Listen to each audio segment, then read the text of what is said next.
Well, ako personally, may pananaw ako, like General Pokis, na medyo yung investigation, may script. Meron lang, Meron lang designated na... designated. Ito po ang United People's Initiative. Kasama po ang maraming mga organisasyon po dito. Hindi lamang po yung Iglesia ni Cristo, hindi lamang po yung KOJC, UJL. Marami po mga civil society groups, mga Muslim and Christian organizations, lay organizations, yung mga kabataan, yung mga manggagawa, lahat po ay kasama natin. So, yung mga kababayan po natin at ako'y nananawagan, samahan nyo kami sa EDSA. Welcome lahat. Welcome po lahat. Magandang araw mga kababayan. Narinig mismo natin sa isang retiradong general at marami pa umano ang mga magjo-join dito po sa gaganaping rally po sa EDSA. Samantala tuloy naman po ang rally sa Luneta ng Iglesia ni Cristo. At kasabay po ito 16, 17 and 18 mga retiradong sundalo at iba't ibang sektor ng nasa laylayan mga kababayan po natin. Kaya aasahan po natin ito po ay hindi basta-basta. Ito po ay isang malawakang kilos protesta. Kaya siguro ngayon, double effort na po yung mga vloggers at ilang mainstream media ni Bongbong Marcos para sirain po ang mga taong gusto lamang gumawa ng mapayapang kilos protesta. Narinig mismo natin kay General Pokis, mga kababayan po natin. Anyway, sa usapin po ng kahirapan, usapin ng corruption ngayon, mga kababayan, kaya magkakaroon ng mga rallies. And dahil gusto nilang may mapapatunayan po sila at talagang tumutulong po sila para mapagaan ang buhay ng mga mahihirap. Ito po mga kababayan natin, napakalaking panluloko po at kasinungalingan ang ginagawa ng taga-DSWD. At yan po ay hindi pinaligtas ng kilalang doktor na si Dr. Mata. At sinupalpal niya po itong kasinungalingan ng DSWD na safe daw po itong magic container na ito na kanilang pinamimigay sa mga nasalanta po ng bagyot at mga binaha. Alam niyo mga kababayan po natin, no? Walang problema kung magsabi ka ng katotohanan. At least alam ng tao, hindi yung ikaw pa mismo, yung magdadala ng kapahamakan sa taong bayan. Imbis na tutulungan nyo na makasurvive, abay parang kayo po yung papatay sa tao. Ay sasabihin nyo na safe ito, safe inumin. Kaya para po magkaroon ng kaalaman ng lahat, para po sa talagang tunay na knowledge ng taong bayan, ito pakinggan po natin si Dr. Mata. Dahil hindi po siya pabor sa sinasabi ng DSWD na 100% kahit tubig baha ay kayang inumin basta't dumaan sa kanilang magic container na may water filtration. Kuno, mga kababayan. Kahapon po, nagpadala rin kami ng mahigit 400 pieces of this water filtration kits. Ito po, makikita nyo, no, meron itong water filtration which is may 0.1 micron filters that could actually remove cholera, salmonella, E. coli, at coliform bacteria. So ito dinistribute natin kasi marumi yung tubig na nasira yung mga water distribution systems. So kahit na marumi po yung tubig, ilagay po nila dito and mapi-filter po nung water filtration system. Yung tubig ba? O, di ba? Sinabi ko pa lang noon na talagang hindi po safe yan. Lalo na yung tubig baha. Tapos kunwari, uminom si Marcos Jr. Yun po ay napakalaking pambubudol, mga kababayan natin. Tubig baha, kung saan-saan galing yung kung ano-anong nakahalo dyan. At may mga bakterya na hindi kayang salain ng ganyang filter. Kailangan mo pa kuluan, kailangan mo pa lagyan ng gamot. Tapos sila, diretsong inumin. Oh, di ba? Kaya. Yung tubig baha na may Tubig baha nga. Pwede. Talaga. Oo. Ginamit na namin ito. In fact, Secretary Rex Gatchalian and President Marcos Jr. drank from Sinungaling! from this bucket. Dok Mata, pasok. Okay. Gusto ko lang po i-share yung aking side being a pediatrician. Maganda ito, mga kababayan, pakinggan niyo po. Sa aking pagkaintindi dito sa press ko ng DSWD na ito pong family water filtration kit ay yung tubig baha ay ilalagay po doon, tapos dahil po merong 0.1 micron filter ay yung mga sinabing mga bakterya ay hindi na makapasok, no? At pwede nang inumin kaagad. Yun po ang aking pagkaintindi. Which is kung yun talaga ang minimin, I totally disagree. Dahil po, yes, proven on research po yan na ang mga 0.1 micron filter, pwede pong ma-filter ang cholera, salmonella, tsaka kasali ng mga coliforms, pwede po, no? Pero, paano po yung mga maliliit na mga virus, katulad ng HEPA virus, katulad ng rotavirus, na grabe po yan siya sa diarrhea or severe ang diarrhea niyan. Yung pong mga leptospira o nagkukos ng leptospirosis, maliit po yan, nasa 0.1 micron din yan, na pwede po siyang sumingit doon sa 0.1 micron filter. In other words, hindi po lahat ng panganib ay nafi-filter dito sa water filtration na ito. Oh, ayan, mga kababayan po natin ha, malinaw po, hindi lahat na panganib na dala ng tubig baha ay kayang i-filter nitong 0.1, mga kababayan natin. Hindi pa po umabot yung technology ng ganyan. Kailangan pa rin po yung boiling at kung pwede po may chlorination pa. Bakit? Ito po ay tubig baha. No? Ano ba ang tubig baha? Galing na po yan sa mga dumi. Galing na po yan sa lahat ng mga kalawang, lahat ng mga even pesticides. Mga pesticides po, hindi po yan ma-filter. Mga lead, galing sa mga baterya ng sasakyan, or mga iba pang chemicals, hindi po yan na-filter. Ngayon, kung mainom yan, pwede pong makapoison, pwede pong makasira ng utak. So, delikado po na ito lang po yung ating basihan para maging malinis na po yung tubig. So, kailangan talaga, meron siniset, kung kailangan lang na inumin yung tubig baha, sinisettle yung putik ng kunwari tela muna. Then ito na po yung pangalawa para mas malalim na yung filtration, so may tulong po. Then ipa-boil po siya ng 1 to 3 minutes. Then meron pang chlorination, mas maganda po. So in other words, hindi po usual na nagagawa ng common na tao itong process na ito. Oh, ayan po mga kababayan po natin ha, napakalinaw po ang paliwanag ni Dr. Mata na hindi po ito safe. Pero yung taga-DSWD po natin, pataka-taka na lang po sila, no? Basta na lang po sila makapagsabi, basta't makapambudol sa taong bayan. So gaya ng sinasabi ko, imbis na makatulong po sila para maligtas yung tao na ngayon ay nagsakripisyo, kawawa yung dinaanan, kawawa yung naranasan na sa baha, yung trauma, abay painumin nyo po yung tubig na hindi naman po ligtas. So dapat pinapaliwanag nila, o pwede yung pakuluan o lagyan natin ng chlorine. Pero yung direct na tubig, ako maniniwala ako kung ang tubig siguro ay galing sa tubig puso siguro. Galing lang siguro sa mga malilinis na ilog na minsan iniinom ng direkta. Pwede siguro, di ba? Kasi malinis na eh. No? Kailangan lang i-filter para po makasigurado po tayo na malinis po yung ating iinumin. Pero kung galing sa tubig baha, kumbaga lahat na dumi nandyan na po sa tubig baha eh. Tapos, sabihin mo pwedeng inumin, ininom na daw ni Bongbong Marcos, ininom na daw po ni Gatchalian.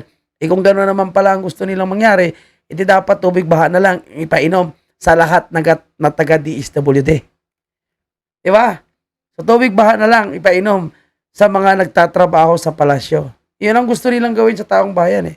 Dapat maging totoo po sila. Kaya ang gobyerno ngayon talagang sila po yung sumisira sa kalusugan ng taong bayan. And kung nagsasalita po dito si Dr. Mata, no, na isang private individual na concern lang sa sinasabi ng DSWD, dapat magpalabas din ng statement, no, yung Department of Health, no, yung Secretary of Health, dapat magsalita rin po siya kung ano po ang dapat gawin at kung gaano po talaga ka-safe ang tubig na ito.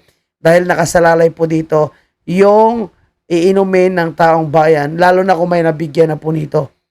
Ang paniwala nila ay safe sila. Imamaya, no, dahan-dahan pala sila, mga kababayan, na pinapatay dahil po sa tubig na ito.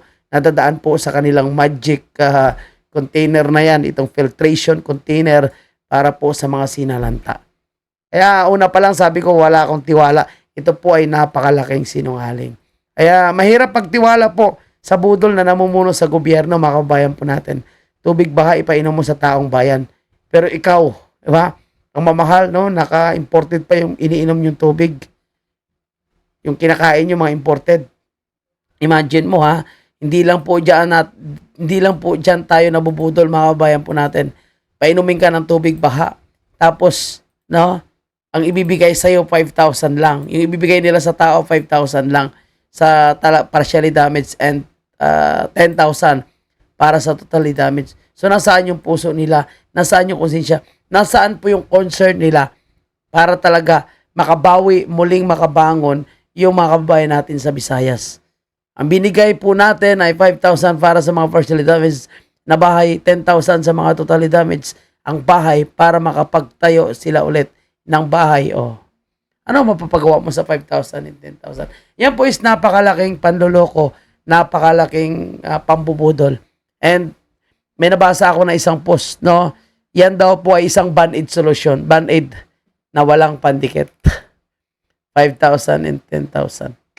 Grabe, no? Sabi ko nga pag umorder sila sa Malacanang, Alaskan King Crab, 1 kilo 5,000. Diba? Wagyu beef, made in Japan, 1 kilo 10,000. Wala pa yung alak nila dyan. Wala pa yung mamahaling seafood sila dyan.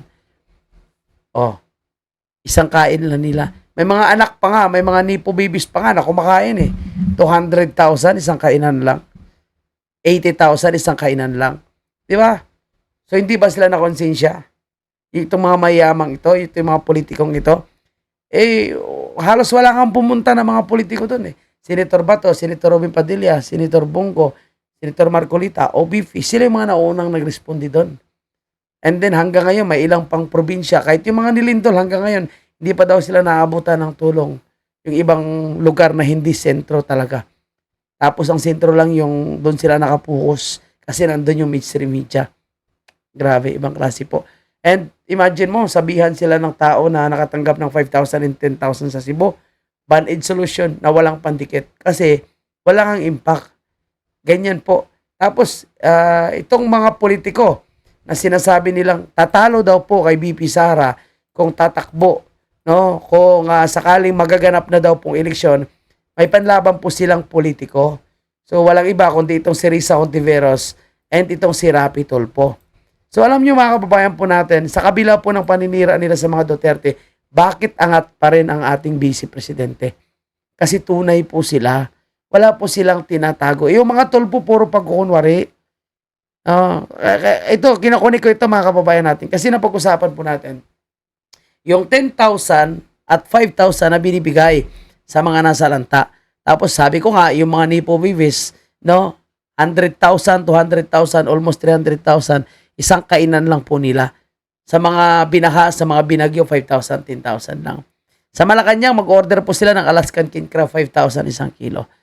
Yung Wagyu beef, magkano yan? 10,000 isang kilo. Especially, paano pa yung mga seafoods, mga kababayan natin? Paano pa yung mamahaling alak? Paano ba yung mamahaling mino na inihanda po nila sa kanilang mga importante at VIP daw na mga bisita? Nipo Vives, yung anak ni Rapi Tulfo, no? Ilang daang libo, ilang milyon ang pinarty-party gamit ang pera ng taong bayan at sasabihin nila, pera daw po nila yung pinarty-party nila. Itong anak ni Rapi Tulfo, di ba? Ilang milyon ang kanilang ginastos. Tapos, nagmamayabang pa sila sa social media, no? Mamahaling alak, ang laki ng gastos. Imagine mo, pera ng taong bayan. Tapos sabihin ni Rapi Tulfo na sila ay para sa mahihirap. Pero nasaan po sila ngayon? Lalabas yun sila, tutulong yan sila, no? Kapag may kamera na. No? Yung mga kalyado ng mga Duterte, walang kamera. So taong bayan yung nagsasabi, nandito si Bongo, nandito si Bato, nandito si Senator Robin Padilla. Hindi po yung mga mainstream media. Huli na lang po ang mainstream media dahil nakita nila na tininding na yung pagpunta ng kaalyado ng mga Duterte. Kaya ang sinasabi nila na ang tatalo daw kay BP Sara ay itong si Tulfo at Hontiveros kung sila ay magkukulab. Nako po, yan po is napakalaking panaginip sapagkat alam ng taong bayan na sila po ay hindi talaga tumutulong. Sila po ay puro pambubuli lang, pampaplastic lang, pambubodo lang. Diba? So, ngayon, anong nangyayari sa administrasyon ni Marcos Jr.? 18%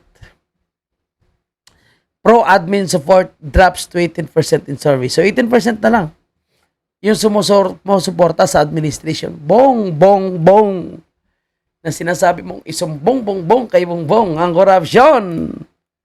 Nako po. baka kailangan mo nang bumaba at mag-resign. Bong. Kung 18% na lang ang sumusuporta sa iyo. Tatay Digong, umalis sa Malacanang na mahigit 80%, not 18%, 80% ang tiwala ng tao sa kanya. Ibig sabihin, kung titingnan natin, gusto pa ng taong bayan na ipagpatuloy ni Tatay Digong ang kanyang magandang sinimulan. Okay, Bongbong Marcos, ngayon pa lang. Sabi ng tao, tangina, bumaba ka na.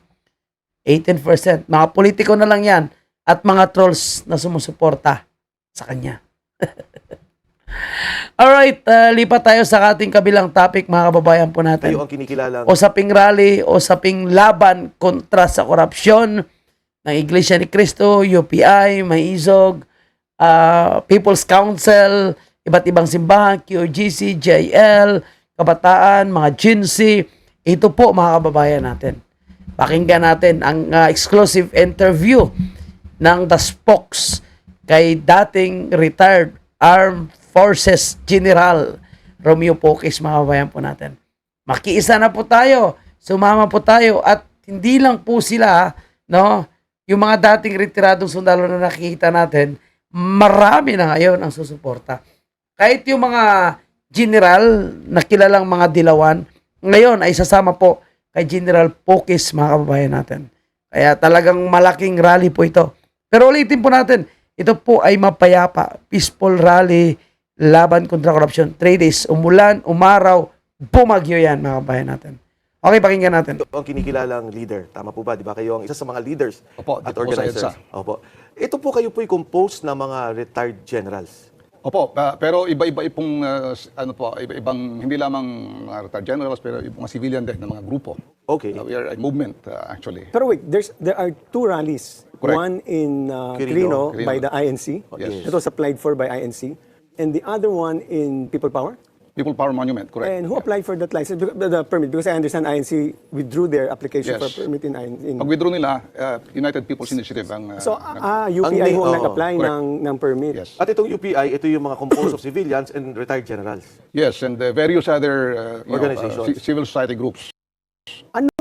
There's a November 30 trillion peso rally again, no, March. So, why did you do a separate rally from them? Is there any reason why there's a distinction between November 30 and November 16? Yes, doon kasi sa November 30, they've been preparing this for quite a while now. But you were involved, by the way, in the August 21 rally. You were there. September 21, Sorry, yes. sir, September 21. Nag-rally kami doon sa, Gate 1. initially doon sa Batasan, 3 araw, 3 gabi kami doon.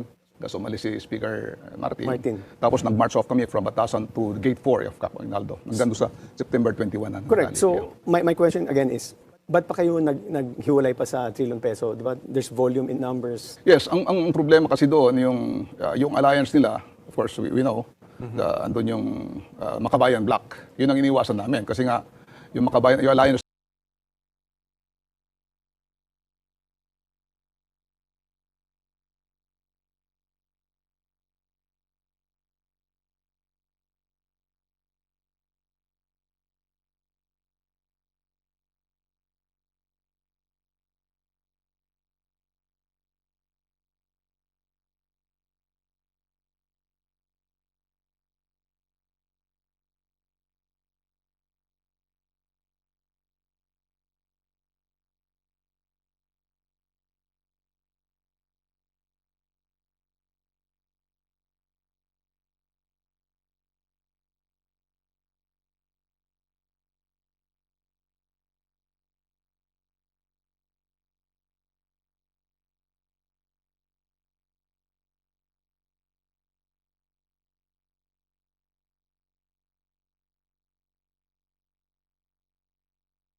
ng Liberal Party, Catholic Church, and mga ibang grupo doon, ang inayawan namin.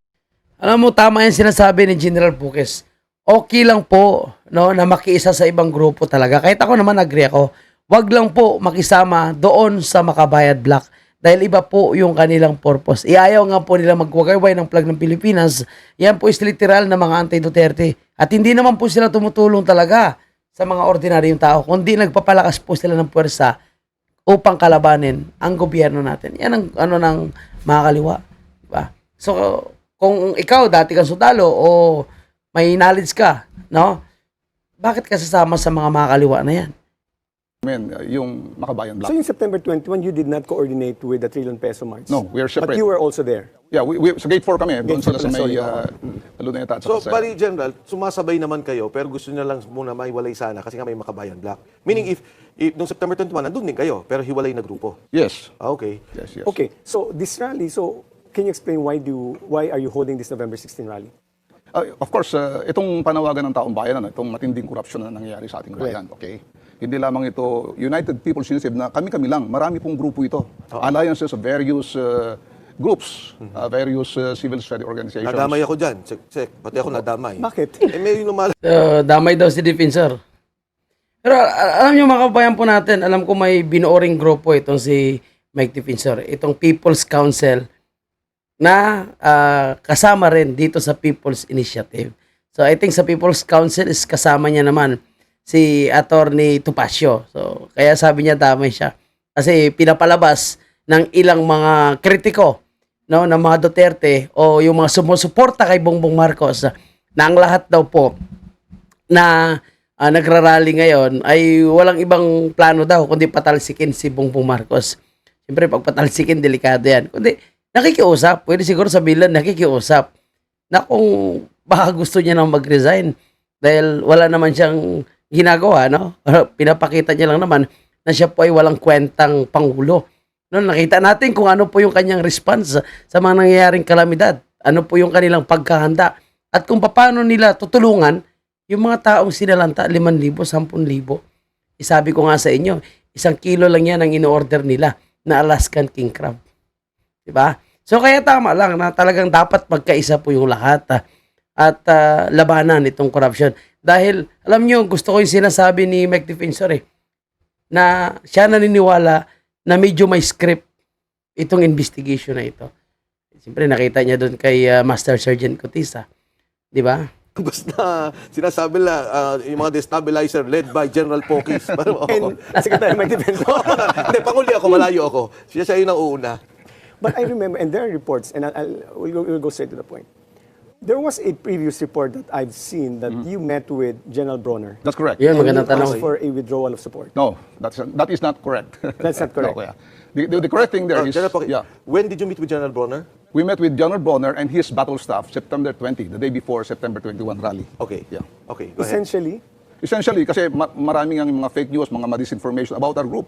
In fact, you were, if I'm not mistaken, the AFP called whatever the talks about withdrawal support as a soft coup dynamics. Parang ganun. Walang ganon, walang usapan sa coup, walang usapan whatsoever. So you are Basta not gobyerno. against, it's not true that you are advocating a withdrawal of support. No, Because no. ang kwento, and I'll tell you frankly, yeah, okay. the buzz there outside was there were two, you were advocating a withdrawal support, and the AFP were against it because primarily, and this is the discussion, there are two kinds, a withdrawal support and a revolutionary government. No, walang ganon. Okay, on the part of, and it was very widely discussed among the political class that you advocated for withdrawal support. No. So that when following a withdrawal support, like what we did kay GMA, KGMA, yes. that the vice president assumes the office, and the generals or the people that you spoke to allegedly refused because she was pro-China, and the orientation of the AFP was fundamentally Western, and the interoperability and all the training are fundamentally Western and primarily American. Okay. Okay. General Pokis, can you give us what Yes, actually transpired actually, during the discussion? pumunta kami doon. We actually seek the meeting with him. Sino kasama- hong mga kasama niya yan? mga retired generals Okay. with the United People's Initiative. Can you name some of them? Of course, kasama dyan si General Kita and General some Kita, others. General Pokis. Admiral Suarez. Admiral Suarez, okay. Some others, okay. Now, gusto namin makamit siya dahil maraming ang mga fake news, mga disinformation na itong grupo daw namin ay nanggugulo. Okay. Not nanggugulo, because that would be inciting to sedition, but discussing people to about the withdrawal That's why. support. Yeah. Yun ang gusto namin parating sa kanya, no, na we are ang aming grupo, we are a non-partisan, non-political, law-abiding group, movement, actually. Okay. The concern on you, General Pokis, is because you are identified with the former President Duterte. That's why the slant towards, when you spoke, it was matunog yung withdrawal support, but you prefer, your group prefers Vice President Sara. No, it's like this. Masun. Of course, I helped the campaign of President Duterte. That's Right. a fact. I also organized BBM 2.0, itong rally, itong May 2022. Okay. We campaigned for President BBM. BBM 2.0. Okay? Okay. Ngayon, nung wala siyang katandem eh. Nung finally, sumama si Inday Sara. as katandem niya, naging BBM Sara 2.0 So ang grip namin. ang manok nyo noong 2022 was really BBM, yes. At that point, wala pa si Wala pa si Inday BP, Sara, oo. hindi pa siya Oo. nag-ano. Okay. Okay. So BBM sa Okay. 2.0 So, muna. kausap niyo po si General Bronner. Ano pong sinabi niyo? Hindi, Okay, so ang gusto ni Mike Defensor dito is ibalik niya talaga kay Browner para mabigyan ng konteksto kung ano po yung kanilang pinag-usapan at gusto niyang malinawan ng taong bayan na wala pong hinihingi na kung ano mang destabilization or withdrawal of support itong mga retiradong sundalo laban po kay Bongbong Marcos. Siyempre, pinapaubaya po ng mga retiradong sundalo dito po sa mga aktibo kung ano po yung kanilang gagawing aksyon at kung paano po sila makipag-simpatya sa mga ordinaryong Pilipino, sa mga sibilyan, na ngayon ay galit na po sa nangyayaring korupsyon sa ating bansa. Ay sa totoo lang, hindi lang naman tayo ng mga ordinaryong Pilipino yung nakaramdam ng sakit or hirap sa nangyayaring korupsyon sa ating bansa. Itong mga retiradong, itong mga nasa aktibo, kumakain din yan, nagpapaaral din yan, nagbabiyahe din yan. No? So tao yan. Sa ramdam nila kung gaano kahirap itong pamumuno ni Bongbong Marcos. So kumbaga, para dito sa mga retiradong sundalo, nasa inyo na kung paano nyo po tulungan ang taong bayang umiyak na sa talagang maling pagpapatakbo o wala sa ayos ng nakaupo sa pwesto. Diba? Yung nga, in-explain namin, we are not, So you were aware of the rumors going Yes, on, yes. so you need to speak to Correct. General Bronner. Ngayon, ang pinahiwatig namin sa kanya, sabi namin, we are representing the people, ipinapahiwatig namin yung sentimiento ng mga tao dito sa matinding korupsyon na ito. At merong general kasi doon, na Southern Luzon na nagpa-press release na okay, sumasama sila sa, nakikiramdam sila, nararamdaman nila yung hinaing ng mga tao, parang ganon. Okay. Anong sagot ni General Bronner? Ang sinabi ko lang doon na tinitwist nila na hinikayat ko raw siya na magkudita o mag-withdraw support, ay sinasabi ko lang, baka naman yung armed forces, No, when you were faced with him and then you explained that, General, sabi mo, hindi kami nagugulo, may mga reklamo kami lehitimo. yeah. Ano pong sagot niya sa inyo? Hindi, nakikinig lang siya. Kasi yung alam naman natin na nababalidate nila yun. Ano. Ngayon, ang sinabi ko lamang doon, na maaaring tinitwist nila, ay sinasabi ko lamang, baka naman yung armed forces ay hindi lamang mag-press release about corruption, kung pwedeng verbally, sabihin, mag-conference siguro, na sabihin na ipigil na yung corruption na yan, at dapat panagutin, parang ganon. Essentially, you are not for withdrawal support. No, and in no, fact, no. you are maintaining the professionalism of the armed Correct, forces. correct. So they should not get involved in any No. political upheaval. May mga Pero lumalabas. inikayat niyo po si General Bronner na, General, baka pwede mo magsalita kayo about Correct. corruption. Yun lang ang Yun sinabi lang. namin. Okay. And then we can vouch for that. Andun lahat ng mga battle staff niya, puro mga generals yun eh. Ang sinabi niya, okay, don't worry sir, mga seniors kami sa kanya, although we are tired. Correct. Sabi niya, naririnig namin ang hinaing ng tao. Sabi niya, hindi kami bingi, hindi kami pipi, hindi kami bulag. Yun sinabi niya. Teka, General Pocus, baka So, kung ganyan, good job, di ba, mga kabayan po natin. At least, sinasabi ngayon ni General Puques na nakinig naman pala sa kanila ito si General Browner at sinasabing hindi kami bulag pipi at nararamdaman namin ang hinanaing ng taong bayan. So, mabuti naman. No? At least alam natin, mga kabayan po natin. Siguro, dahil sa nakikita natin ngayon, ilang bisis po nagpalabas ng sabihin natin, bonus or additional allowance sa kanila, parang panunuhol yon kung tayo po ang mag-isip. Dahil sa panahon ngayon na kinakailangan ng taong bayan ang suporta ng ating mga men in uniform, so tsaka naman po si Bongbong Marcos nagpapalabas ng mga ganitong klaseng bonuses. Pero again, mga kababayan po natin, kagaya ng sinasabi ni General Puques, at least, no, alam po ng mga nasa kasundaluhan po natin, alam po ni Browner na may hinanaing ang taong bayan. Diba? So, si Bongbong Marcos na lang dapat mahiya eh. Actually, sa akin na, mga kabayan natin, hindi naman na kailangan na mag-withdraw of support itong mga kasundaluhan natin. So, dapat si Bongbong Marcos na lang. Kasi kung nakita niya na ang dami na pong galit, tingnan mo, sa Mindanao, 3% na lang po yung sumusuporta sa kanya. Sa buong Pilipinas is 18% na lang po yung naniniwala sa kanya. So, para saan pa na hanggang ngayon nandyan pa rin siya sa pwesto? And mali po yung sinasabi nila na yung mga Duterte is pro-China. Hindi po eh. Hindi pwede na maging pro-China. Pro-Pilipino po sila. Kaya ipinaglalaban lang yung patas na pakikipagsama, kaibigan sa mga dayuhang bansa po natin. Dahil Amerika man yan, China man yan, Europa man yan, ASEAN members man yan, lahat po yan ay kailangan natin para po sa ikaangat ng ating ekonomiya. At the same time, sa mga nangyaring kalamidad ngayon, saan ba tayo hingi ng tulong? Eh di doon sa mga kaibigang bansa po natin.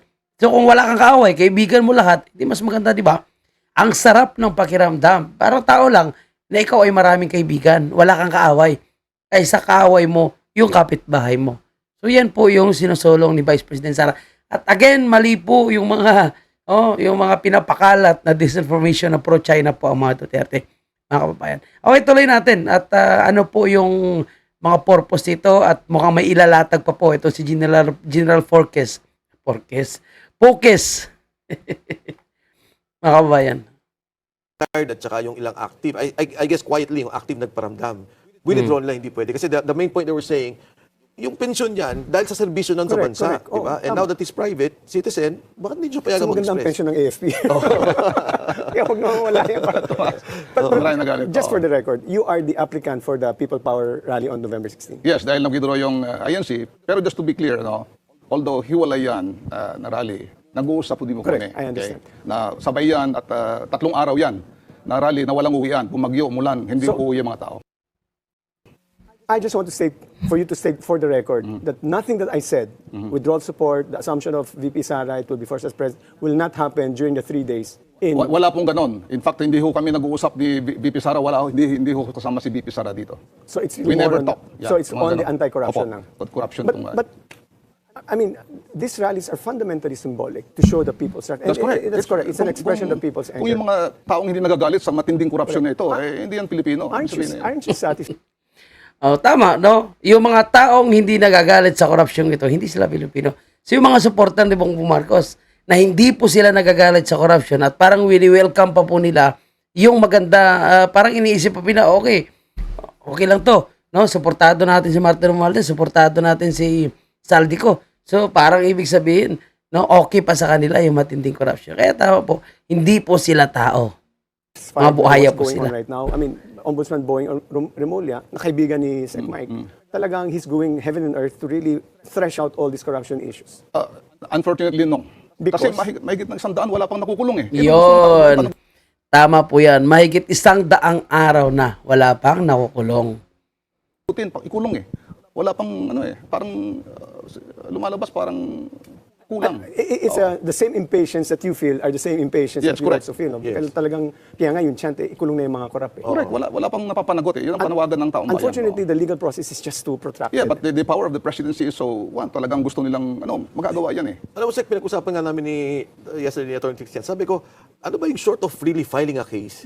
Para mabilis na on 2 points, yung travel at saka yung pera. Okay. Sabi ni Atty. Trixie, hindi, yung travel madali kasi yung cancellation of visa, madaling pagawa yan sa mga Right. ibang bansa. Pero sabi ko, paano yung pera, di ba? I mean, as we go on, na matagal, paano yung nawawalang pondo ng bansa?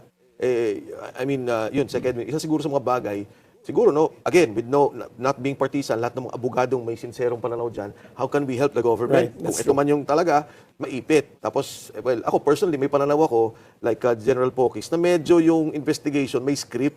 Meron lang, Meron lang Medyo may script talaga, sir. level. designated na... Oo, designated. It's a O ito, kita nyo po mga kabayan po natin, na kahit yung dating spoke ni Pinoy na si Atty. Lasierta, mukhang alam niya na talagang scripted po ito. Pero anyway, kaliado niya po yung mga nandyan nung nandyan ngayon sa ICI, mga kaliado niya. Kasama niya dati kay Pinoy administration. no? Si Ombudsman Remulla has to prove na hindi totoo yung mga ganyan. Kailangan talagang... This is also a concern eh. That's right. Oo. It's also a concern. So, maraming salamat. I hope that on the November 16, it's going to be a peaceful yes. rally. So, yan po, Peaceful Rally, 16, 17, 18, sa EDSA man kayo or sa Lunita po kayo. Kita-kits po tayo, mga kabayan po natin. Suportahan po natin ang laban kontra corruption. Makiisa po tayo, lumabas, no? Kasi ang sabi nga po ni General Pukes, ang hindi galit sa korupsyon na nangyayari ngayon, hindi po sila tao. Sa akin, sila po ay mga buaya. Ay, 18% na lang po yung naniniwala kay Bongbong Marcos. Anyway, puntahan naman natin, mga kababayan po natin ito, no?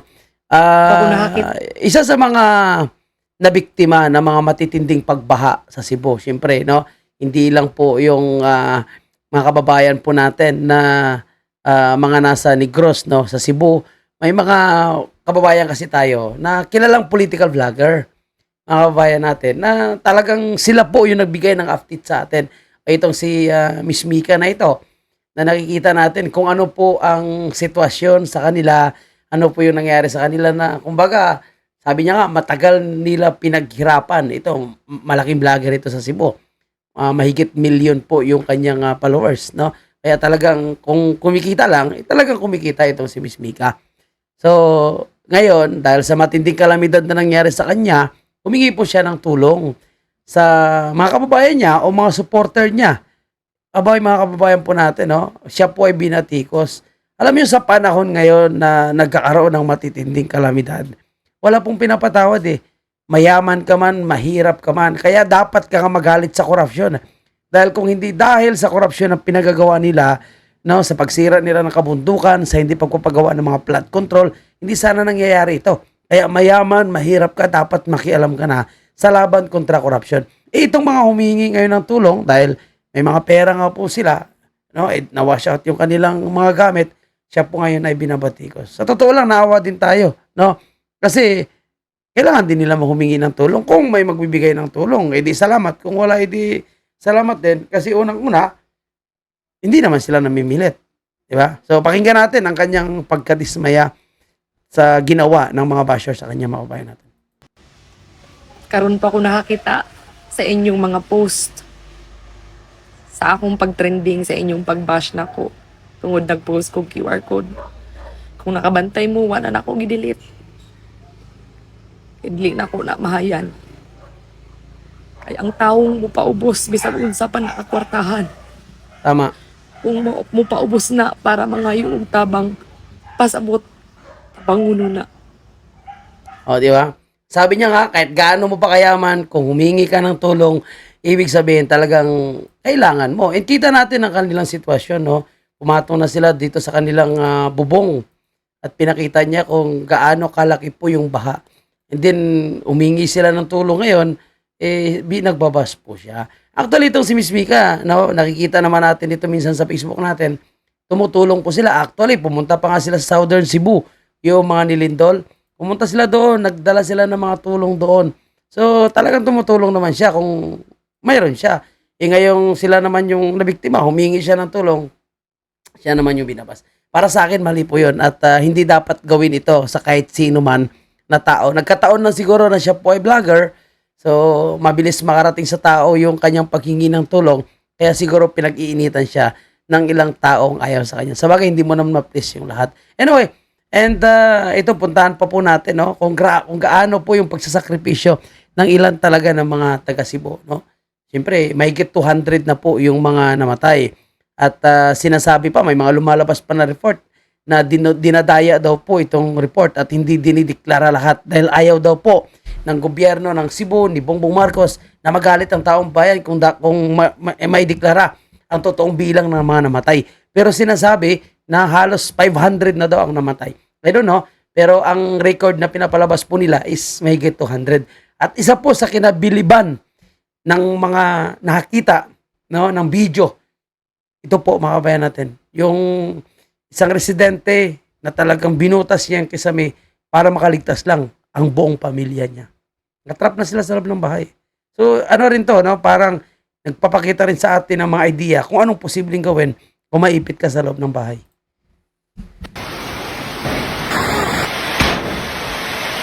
Saka, ang naaso yung lalaki, wala yung line. So, yan siya mga kababayan natin. Yung talagang binutas niya yung kisame at bubong ng kanilang bahay para makaligtas lang. Dili si Carlo Partulan, no? Dari sa Barangay Lusaran, anak ni Kapitan Agustin Partulan. Carlo, maayong buntag nimo. Tubig niabot naman sa second floor. Di wala na rato lami. Sana sa imong buhaton kay di na mami kadagan nga to, sir. Di na mi kadagan nga to na wala gid mi siya.